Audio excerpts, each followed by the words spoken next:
Hello students, myself Gaurav Pratap Singh. I am working as a lecturer at RVS Polytechnic Bijpuri Agra और मैं जो आपको subject पढ़ा रहा हूँ उसका नाम है रेफ्रिजरेशन एंड एयर कंडीशनिंग, जिसका अध्ययन हम करते हैं मैकेनिकल इंजीनियर सेकेंड ईयर के 4th सेमेस्टर में। अभी तक जितनी पुरानी वीडियोस थी उसमें काफ़ी चीज़ें हम डिस्कस कर चुके हैं, सिलेबस से लेके और यूनिट 4 तक हमने डिस्कस कर लिया है। यहाँ जो हम डिस्कस कर रहे हैं वो हमारी क्या है, यूनिट 5। और यूनिट 5 क्या है हमारी, वेपर एब्जॉर्प्शन सिस्टम। ठीक, क्या है हमारी यूनिट 5, वेपर एब्जॉर्प्शन सिस्टम। इसमें भी हमने काफ़ी चीज़ें पढ़ ली थी, जैसे कि वेपर एब्जॉर्प्शन किसने प्रतिपादित किया, माइकल फेराडे ने। सिंपल वेपर एब्जॉर्प्शन सिस्टम या जिसे अमोनिया वेपर रेफ्रिजरेशन सिस्टम भी कहते हैं, उसका अध्ययन भी हमने यहाँ पर कर लिया था। ठीक, उसके बाद जो नेक्स्ट हमने अध्ययन किया था, नेक्स्ट था हमारा lithium bromide absorption refrigeration system. इसके बारे में भी काफ़ी अध्ययन किया था हमने कि किस तरीके से क्या होता है, इसमें रेफ्रिजरेंट के रूप में क्या यूज़ होता है। साथ ही साथ वाटर और सॉल्वेंट और ये सब चीज़ें जो इसमें बन रही थी, ठीक, और रेफ्रिजरेंट के रूप में वाटर का प्रयोग किया जाता था। ठीक है, साथ ही साथ इसके डायग्राम के बारे में भी हमने अच्छे से अध्ययन कर लिया था।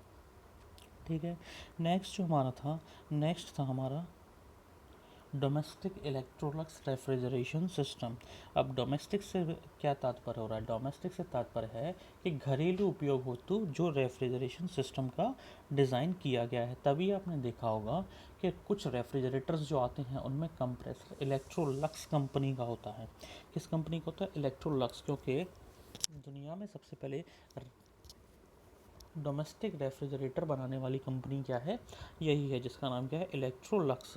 ठीक, इसीलिए उसको क्या कहते हैं हम, इसलिए यह किस पर बेस्ड है, सिस्टम पर, डोमेस्टिक इलेक्ट्रोलक्स रेफ्रिजरेशन सिस्टम पर। ठीक, इसके आगे हमने क्या पढ़ा था, आज जो हमें पढ़ना है वो है हमारा क्या, सोलर रेफ्रिजरेशन सिस्टम। अब सोलर रेफ्रिजरेशन सिस्टम नाम से ही आपको पता चल रहा होगा, ऐसा रेफ्रिजरेशन सिस्टम जो किस पर बेस्ड हो, सोलर एनर्जी पर, यानी कि सूर्य की ऊर्जा पर जो सिस्टम बेस्ड है वो क्या कहलाता है, सोलर रेफ्रिजरेशन सिस्टम कहलाता है। ठीक, इसमें क्या है, मेनली सन की एनर्जी यानी कि लाइट एनर्जी को हम यूज़ करते हैं। ठीक है, किसके लिए, रेफ्रिजरेशन उत्पन्न करने के लिए। अब देखिए इसमें कुछ मेन कंपोनेंट्स होते हैं इसके, यानी कि कुछ प्रमुख अवयव होते हैं। कौन कौन से होते हैं, पहला है हमारा जनरेटर और अवशोषक, यानी कि एब्जॉर्वर या जनरेटर, जिसे हम साथ में क्या नाम दे देते हैं, इसको हम नाम दे देते हैं सोलर कलेक्टर। क्या नाम देते हैं, सोलर कलेक्टर। इसको हम साथ में नाम दे देते हैं सोलर कलेक्टर। ठीक है, सेकंड हमारा क्या है, संघनित्र। ठीक, यानी कि कंडेंसर। थर्ड हमारा ग्रहण पात्र। ठीक है, फोर्थ हमारा वाष्पित्र। ठीक, यानी कि हीट एक्सचेंजर। ठीक है, तो इसमें कई सारी चीज़ें यूज़ हो रही हैं, कई सारे डिवाइसेस हैं। कौन कौन से बताए आपको, दोबारा देखते हैं एक बार। सबसे पहला था हमारा अवशोषक या जनरेटर, जिसे कहते हैं क्या, सोलर कलेक्टर। ठीक, सेकंड क्या था हमारा, संघनित्र अर्थात कंडेंसर। थर्ड क्या था हमारा, ग्रहणपात्र अर्थात रिसीवर। फोर्थ क्या था हमारा, वाष्पित्र यानी कि एवोपरेटर। ठीक है, वाष्पित्र अर्थात एवोपरेटर। ठीक है, तो ये सारी चीज़ें थी। अब इसका डायग्राम देखते हैं, उसके बाद इसके कंपोनेंट्स के बारे में हम अध्ययन करेंगे। देखिए अब किस तरीके से इसका डायग्राम है। तो रेडिएशंस कहाँ से प्राप्त होंगी, इसको रेडिएशन प्राप्त होंगी सन से। तो ये जो हमारा पहला पार्ट है, जिसको हम क्या नाम देते हैं, एब्जॉर्वर या जनरेटर या सोलर कलेक्टर, कुछ भी नाम दे सकते हैं। ये क्या करता है, जो सन से हमारी रेडिएशंस आ रही हैं उनको क्या करता है, एब्जॉर्व कर लेता है। क्या करता है ये, एब्जॉर्व कर लेता है। उसके बाद क्या है, एब्जॉर्व करने के बाद जनरेटर द्वारा ऊष्मा आगे कहाँ प्रोवाइड कर दी जाती है, हमारे कंडेंसर सेक्शन में। कंडेंसर सेक्शन में जब प्रवाहित कर देते हैं तो कंडेंसर उसको आगे कहाँ प्रोवाइड करता है, रिसीवर में। तो रिसीवर जो हमारा है वो क्या करता है, एक एवोपरेटर की तरह, आइस बॉक्स जो हमारा ये क्या है, ये एक एवोपरेटर की तरह कार्य कर रहा है। यानी कि इसमें किसी भी वस्तु को ठंडा रखा जाता है, क्योंकि ठंडा कहाँ पर रखी जाती है, चीज़ें जो वस्तुएं संपर्क में आती हैं वो कहाँ आती हैं, हमेशा एवोपरेटर के संपर्क में आती हैं, अर्थात वाष्पित्र के संपर्क में आती हैं। ठीक है, तो इस तरीके से कार्य करता है। कैसे कार्य करता है, दोबारा देखिए। जो हमारा एब्जॉर्वर और जनरेटर और साथ ही साथ सोलर कलेक्टर का जो पार्ट है वो सोलर रेडिएशन एब्जॉर्ब करता है। कहाँ से आ रही हैं? वो सन से रेडिएशंस आ रही हैं। उसके उपरांत कंडेंसर में ऊष्मा प्रोवाइड कर दी जाती है। कंडेंसर क्या करता है? कंडेंसर कंडेंस कर देता है, अर्थात संघनन कर देता है। ठीक, संघनन के उपरांत क्या करते हैं? उसको रिसीवर के पास भेज दिया जाता है। ठीक है, जैसे ही रिसीवर के पास भेजते हैं, रिसीवर हमारा कहाँ किसके साथ लगा हुआ है? एवोपरेटर सेक्शन के साथ लगा हुआ है। किसके साथ? एवोपरेटर सेक्शन के साथ, जिसे हम आइस बॉक्स का नाम भी दे रखा है, क्योंकि यहाँ पर क्या हमारी बर्फ़ बनाई जाती है, या फिर किसी भी वस्तु को अगर ठंडा रखना है तो जो रेफ्रिजरेशन का पार्ट है वो यहीं संपन्न कराया जाता है।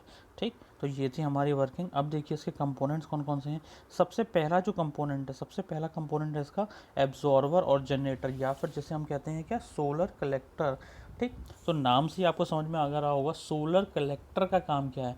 सूर्य से जो भी रेडिएशंस के जरिए ऊर्जा आ रही है उसको ये एब्जॉर्वर यानी कि अवशोषित यानी कि एब्जॉर्ब कर लेता है। ठीक, यानी कि सूर्य द्वारा जो भी सोलर रेडिएशन आ रही है उसको ये एब्जॉर्ब कर लेते हैं, जिससे जनरेटर को क्या प्राप्त हो रही है? ऊष्मा प्राप्त होती है। क्या प्राप्त होने लगती है? ऊष्मा प्राप्त होने लगती है। वही जो ऊष्मा है कहाँ भेज दी जाती है? आगे कंडेंसर के लिए भेज दी जाती है। ठीक, नेक्स्ट जो पार्ट है इसका वो क्या है? कंडेंसर। तो कंडेंसर का जो मेन कार्य क्या है? मेन कार्य है इसका जो गर्म वाष्पीय रेफ्रिजरेंट से ऊष्मा को निष्कासित करना। क्या करना? गर्म वाष्पीय रेफ्रिजरेंट से ऊष्मा को निष्कासित कर रेफ्रिजरेंट को कंडेंसर में प्रवेश कराया जाता है। किसमें? वो सॉरी कंप्रेशर में प्रवेश कराया जाता है। किसमें? संपीड़क यानी कि कंप्रेशर में प्रवेश कराया जाता है। ठीक है, अर्थात सोलर कलेक्टर से ऊष्मा प्राप्त करके जो रेफ्रिजरेंट वाष्प अवस्था में परिवर्तित हो जाता है यानी कि गर्म अवस्था में परिवर्तित हो जाता है, उसमें से कंडेंसर क्या करता है? ऊष्मा निष्कासित कर देता है, और उसी निष्कासित करे हुए ऊष्मा का रेफ्रिजरेंट जो है उसको कंप्रेशर के लिए भेज दिया जाता है। अब इसमें जो कूलिंग टेक्नोलॉजी यूज़ होती है वो कौन सी यूज़ होती है? वो वाटर कूलिंग यूज़ होती है। क्या यूज़ होती है? हमारी यूज़ होती है वाटर कूलिंग। ठीक, यानी कि जल शीतलन प्रणाली का इसमें प्रयोग किया जाता है। अब नेक्स्ट जो पार्ट है वो क्या है? हमारा ग्रहण पात्र, या जिसे हम क्या कह सकते हैं? जिसे हम कहते हैं रिसीवर। ठीक, तो यह क्या होता है? एक सिलेंडर की आकृति का होता है। कैसा होता है? एक सिलेंडर की आकृति का होता है। ठीक, और मेनली किसका बनाया जाता है? ये बनाया जाता है कास्ट स्टील का। किसका बनाया जाता है? कास्ट स्टील का। अब नाम से आपको पता चल रहा होगा रिसीवर, यानी कि कुछ ना कुछ ये रिसीव करेगा। ठीक, तो इसका क्या काम है? जो कंप्रेस्ड लिक्विड आ रहा है, क्या आ रहा है? जो हमारा कंप्रेस्ड लिक्विड रेफ्रिजरेंट आ रहा है उसको क्या करता है? ये स्टोर करता है। ठीक, यानी कि जो भी रेफ्रिजरेंट आ रहा है कंप्रेस होके और लिक्विड स्टेट में जो आ रहा है उसको स्टोर करने का काम किसका? हमारे रिसीवर का। ठीक है, अब नेक्स्ट जो पार्ट है हमारा वह क्या है? एवोपरेटर, या हिंदी में कहें तो वाष्पित्र। तो एवोपरेटर क्या करता है? एवोपरेटर में लिक्विड रेफ्रिजरेंट को भेजा जाता है। किसको भेजा जाता है? लिक्विड रेफ्रिजरेंट को। और ये क्या करता है एवोपरेटर? ऊष्मा अवशोषित करके क्या कर देता है? ऊष्मा निकालता है और लिक्विड को किस में पहुंचा देता है? वेपर में कन्वर्ट कर देता है। किस में कर देता है? वेपर।